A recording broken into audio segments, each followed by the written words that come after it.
دنوں پاکستان کے سرکاری دورے پر کچھ لوگ یہاں آئے ہوئے تھے کراچی میں، ان میں کچھ یہودی بھی تھے، تو انہیں جو کراچی کے سیر کروانے کی ذمہ داری سرکاری اہلکار جس بھی ادارے کے تھے، میں تفصیل میں نہیں جا رہا، ان کو ذمہ داری دی گئی کہ انہیں کراچی کی سیر کروائیے۔ تو سیر کے درمیان 12 اور 1 بجے کا وقت ہوا تو انہوں نے کہا جی ہمیں کہیں مقدس جگہ پر لے چلو، ہماری دعا کا وقت ہو گیا ہے۔ وہ جو مہمان تھے وہ کہنے لگے ہمیں کسی مقدس جگہ لے چلو، ہماری دعا کا وقت ہو گیا ہے۔ تو ان میزبانوں نے ایک مسجد کے باہر گاڑیاں روک لیں، وہ اتر کے گئے، فوراً ہی واپس آ کے بیٹھ گئے، کہنے لگے کہیں اور لے کے چلو۔ پھر ہم نے ایک اور مسجد کے پاس روک لی، پھر گئے اور واپس آ کر بیٹھ گئے، کہنے لگے کہیں اور لے کے چلو۔ تو وہ صاحب جنہوں نے مجھ سے نقل کیا وہ کہنے لگے، میں نے ان سے پوچھا کہ آپ کو کہاں جانا ہے؟ آپ نے کہا تھا مقدس جگہ لے چلیں گے، ہمارے ہاں شہر میں یہی مقدس جگہیں ہیں۔ کہنے لگے نہیں، وہ جھنڈے والی مسجد میں لے چلو، وہ مارتے نہیں ہیں، وہ مارتے نہیں ہیں، وہ کسی کو دھکا نہیں دیتے، وہ کسی کو قتل نہیں کرتے، وہ کسی سے لڑتے نہیں ہیں۔ ہماری مسجد میں اگر کوئی ہاتھ باندھا ہوا کوئی مسلمان نماز پڑھنے آ جاتا ہے تو ہم تو سب سے اسے باہر نہیں کرتے، مہمان ہے، اس کا خیال کرو۔ www ریبورن اہل بیت کے نام سے ایک سائٹ ہے جو 500 ان غیر مسلموں نے اپنے احساسات اس پہ ڈالے ہیں کہ جو شیعہ ہوئے ہیں، کہ ہم شیعہ کیوں ہوئے ہیں۔ ناراض تو نہیں ہے نا آپ مجھ سے؟ تو تھوڑی گردن ہلاتے رہیے، آپ کی مہربانی ہوگی جی۔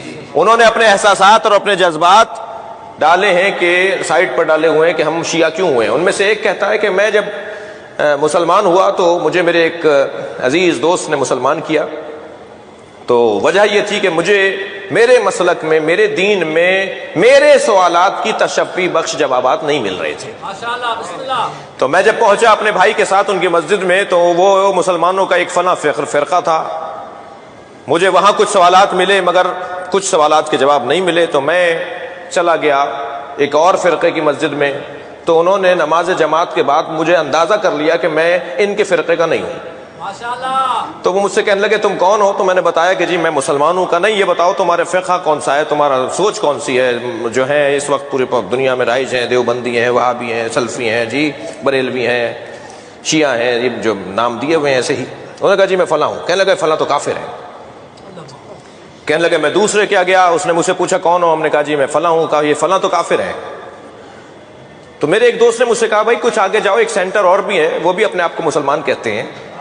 تو جب میں وہاں گیا تو ان کے نماز کا وقت تھا، وہ ہاتھ کھول کے نماز پڑھ رہے تھے، مٹی کا ڈھیلا انہوں نے سامنے رکھا ہوا تھا، اس پہ وہ سر رکھ کے سجدہ کر رہے تھے، تو میں بھی ان کے صف میں کھڑا ہو گیا اور ہاتھ باندھ کے کھڑا ہو گیا۔ جب نماز مکمل ہوئی تو نہ صرف انہوں نے مجھے کوئی دھکا وکا نہیں دیا بلکہ انہوں نے فوراً چائے پانی کا انتظام کیا اور کہا بھائی ہمارا مہمان ہے۔ کہا کہ ہم آپ کے عالم سے، یہ کہتے ہیں میں نے پوچھا ہم آپ کے عالم سے بات کر سکتے ہیں؟ فوراً عالم دین سے بھی ملوا دیا۔ میں نے ان سے سب سے پہلا یہ سوال کیا کہ بتائیے آپ کے نزدیک دیوبندی کیسے ہیں؟ کہنے لگے ہمارے بھائی ہیں۔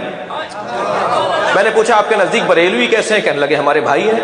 میں نے جس سنی مسلک کے بارے میں شیعہ عالم سے پوچھا اس نے کہا ہمارے بھائی ہیں۔ وہیں سے مجھے یقین ہو گیا جو دوسروں کو گلے لگاتا ہو وہی سچا ہوتا ہے،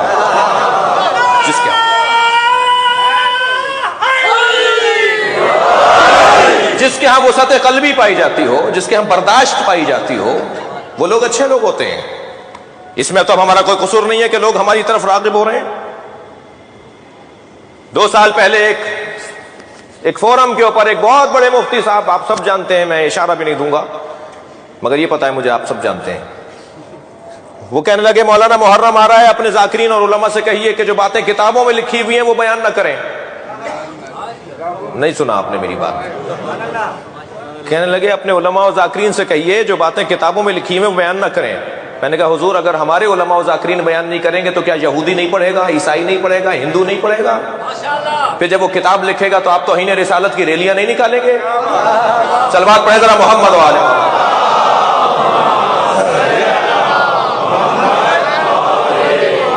کیا کچھ بھرا ہوا ہے کتابوں میں، اس سے غرض نہیں ہے، بات اتنی ہے کہ ہماری تصویر دوسروں سے اچھی ہے۔ یہ پاکستان الحمدللہ، یہ پاکستان کے اندر ایک بے باک سے سیاستدان ہیں، اکثر ٹی وی چینلز پر ہوتے ہیں، وہ پچھلے دنوں کہنے لگے حالات خراب ہیں، صاحبان حیثیت لوگوں کو محافظ رکھنے چاہیے، مگر بات ذہن میں رہے کہ اگر محافظ رکھیں تو کسی شیعہ کو رکھیے گا، نہ یہ بے وفا ہوتے ہیں نہ خودکش ہوتے ہیں۔ یہ تصویر ہے جو ہماری بنی ہوئی ہے۔ صلوات پڑھیں ذرا محمد و آل محمد۔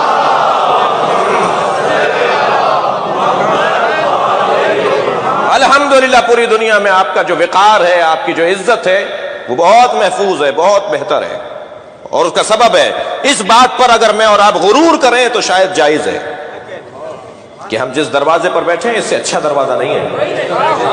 عزیزان گرامی، دنیا کہاں بیٹھی ہے مجھے غرض نہیں، مگر مجھے پتا ہے کہ میں جہاں بیٹھا ہوں وہاں سے جنت کا رستہ جاتا ہے، وہاں سے نجات کا رستہ